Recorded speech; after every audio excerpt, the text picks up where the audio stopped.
మార్కాపురం జిల్లాలో ఘోర ప్రమాదం జరిగింది.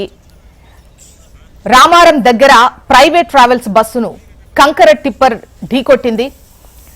ప్రమాదంలో 10 మంది సజీవ దహనమైనట్టుగా తెలుస్తోంది. 20 మందికి పైగా గాయాలయ్యాయి. ప్రమాదంలో బస్సు పూర్తిగా దగ్ధమైంది.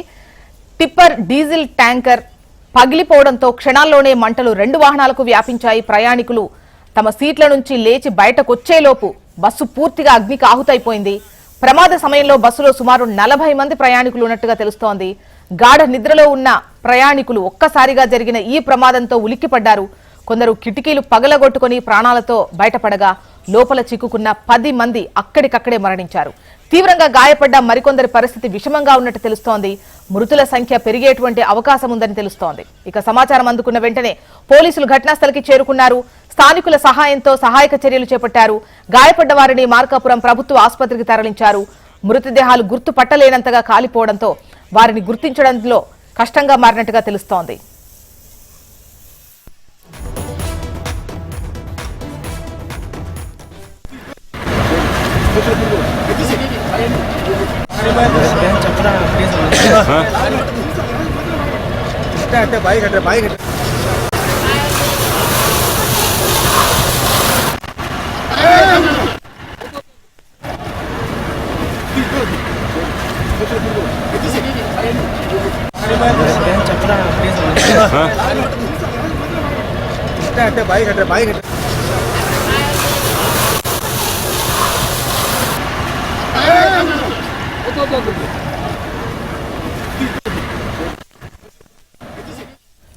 మార్కాపురం జిల్లాలో ఘోర రోడ్డు ప్రమాదం జరిగింది.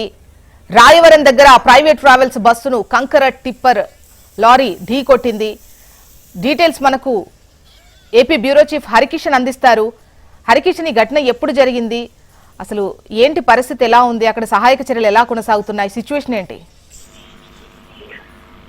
ప్రస్తుతం అయితే పోలీసులందరూ కూడా సంఘటన స్థలానికి చేరుకున్నారు. మంటలను అయితే పూర్తిగా అదుపులోకి తెచ్చారు. ఇది తెల్లవారుజామున చోటు చేసుకున్నట్టుగా కూడా తెలుస్తోంది. అలాగే పోలీసులకు సంబంధించి ఇప్పటికే ఈ ఘటనపై దర్యాప్తు అయితే ప్రారంభించడం జరిగింది. 2 వాహనాలు కూడా పూర్తిగా దగ్ధమైపోయాయి. రాయవరం వారి ప్రాంతంలో ప్రస్తుతం ఈ ప్రమాదం అయితే జరిగింది. ఎందుకంటే ఈ వారి ప్రాంతం అనేది కూడా పూర్తిగా ఎక్కువగా డస్ట్ తో నిండి ఉంటుంది. రహదారిలో అటు ఇటు వచ్చేటప్పుడు అంటే డస్ట్ వల్ల కానివ్వండి, లేదంటే వెహికల్స్ వచ్చేటటువంటి వేగం వల్ల కూడా ఈ ప్రమాదం జరిగి ఉండొచ్చు అని చెప్పేసి కూడా ఇటు పోలీసులు అయితే ప్రాథమికంగా నిర్ధారణ చేసినట్టుగా కూడా తెలుస్తోంది. ఇప్పటికైతే 10 మంది మృతి చెందినట్టు అధికారికంగా చెప్పడం జరిగింది. చాలా వరకు కూడా ఇటు ఆసుపత్రిలో గాయపడి చికిత్స కూడా పొందుతున్నారు. మరికొందరు సజీవ దహనం అయిపోయారు. వారికి సంబంధించి ఎవరైతే సజీవ దహనం అయ్యారో వారికి సంబంధించినటువంటి వివరాలు కనుక్కునే పనిలో పడ్డారు. ఎందుకంటే గుర్తు పట్టలేనంతగా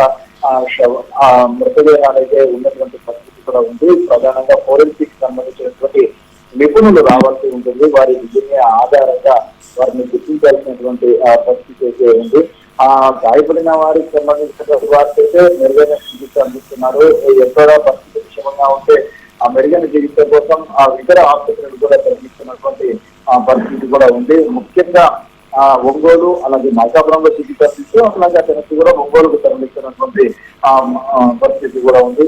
ఒకసారి మనం చూసుకుంటే గతంలో కూడా ఇటువంటి ఘటనలు ఏదైతే పాలెం వద్ద మహబూబ్ నగర్ జిల్లా పాలెం వద్ద జరిగింది, అలాగే కర్నూలుకు సంబంధించినటువంటి సమీపంలో జరిగింది చిన్నటేకూరు వద్ద, అలాగే ఇప్పుడు ఈ ఘటనకు సంబంధించి కంప్లీట్ గా కూడా పూర్తి స్థాయిలో పెద్ద ఎత్తున విమర్శలు అయితే వస్తున్నటువంటి పరిస్థితి. అధికారులకు సంబంధించినటువంటి సమన్వయం ఈ పైన అంటే ఏదైతే ప్రైవేట్ వాహనాల పైన మానిటరింగ్ అనేది పూర్తిగా తగ్గిపోతున్నట్లుగా కూడా పెద్ద ఎత్తున అయితే ఆరోపణలు వినిపిస్తున్నటువంటి పరిస్థితి కూడా ఉంది. ముఖ్యంగా స్లీపర్ కి సంబంధించినటువంటి ఏపీ బస్సుల్లోనే డబుల్ యాక్సిల్ సంబంధించినటువంటి ఈ వాహనాలలోనే ప్రమాదాలు ఎక్కువగా జరుగుతున్నాయి. అలాగే ప్రమాదాలు చోటు చేసుకున్నప్పుడు మరణాల సంఖ్య ఎక్కువగా కూడా ఉంటుంది. ఏదైతే డీజిల్ ట్యాంకులు పగలడము, వెంటనే క్షణాల్లోనే మనసు వ్యాపించడం, అలాగే నిమిషాల్లోనే బస్సు బూడిద కావడం, ఈ పరిణామాలతో లోపల ఉన్నటువంటి వారు బయట పడడానికి జరిగేటటువంటి చౌకులాట అలాగే గందరగోళ పరిస్థితుల్లో ఎక్కువగా కూడా ఇటు విశ్వాస పడ్డం, అలాగే తీవ్రంగా గాయపడ్డం, ఏదో బ్రతుకు జీవడానికి అద్దాలు పగలగొట్టిన హైట్ ఎక్కువగా ఉండడం వల్ల బస్ పై నుంచి కిందికి దూకడం అనేది కూడా ఇటు ఫ్రాక్చర్ అయినటువంటి సందర్భాలు కూడా ఉన్నాయి. సో దీనికి సంబంధించి పూర్తి స్థాయిలో అయితే అధికారుల అంటే దృష్టి సారించాలని చెప్పేసి కూడా పెద్ద ఎత్తున ఇక ప్రజా సంఘాలు ఇవన్నీ కూడా పోతున్నటువంటి పరిస్థితి ఉంది.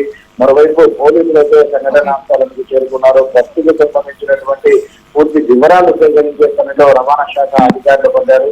మరోవైపు ఎవరైతే ప్యాసింజర్లు ప్రయాణిస్తున్నారో వారికి సంబంధించినటువంటి పూర్తి వివరాలు సేకరించే పనిలో పడ్డారు. వారి చిరునామాలకు సంబంధించి తీసుకునేటువంటి పనిలో పడ్డారు. వారి బంధువులకు ఇక్కడ జరిగినటువంటి పూర్తిగా తెలియజేస్తున్నటువంటి రైట్ హరికిషన్, అక్కడ సహాయక చర్యలు అయితే కొనసాగుతున్నాయి. 10 మంది అక్కడికక్కడే మృతి చెందారు. 20 మంది గాయపడ్డట్టుగా తెలుస్తోంది. అందులో పలువురు పరిస్థితి విషమంగా ఉన్నట్టు సమాచారం. ప్రస్తుతం సహాయక చర్యలు అయితే కొనసాగుతూ ఉన్నాయి.